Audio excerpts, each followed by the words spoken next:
So today I am pricking out the last of the tomatoes. As you can see, these are already been pricked out into the CD60 trays. So there's 3 trays here and another one behind me.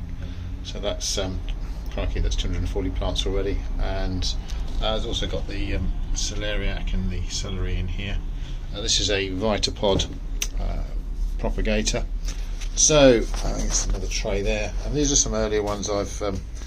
I grew just half a dozen of orange Peruche because I wanted to use the side shoots for further cuttings. So I have a CD60 tray here. I've already pre-drilled the holes as it were. The last variety to go in from this particular box here is India Stripe, so I pop that in.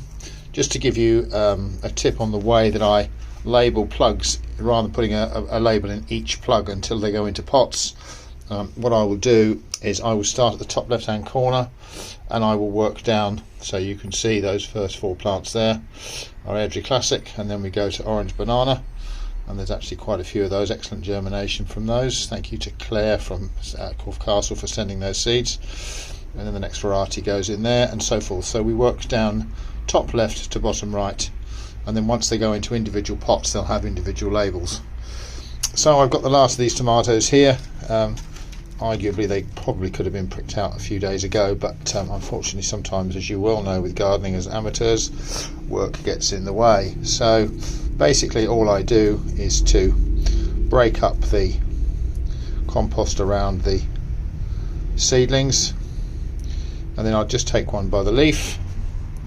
I'll move it over here, and somewhat brutally I actually just push it hard in there with my little dibber. Now to move on to the next one. Just doing this one-handed while I've got the phone in my hand. Move on to the next one, just lay it down there, and then I'll just push the plant in there. Tomatoes have fine hairs on their stems which they actually form roots from. Let's do the next one.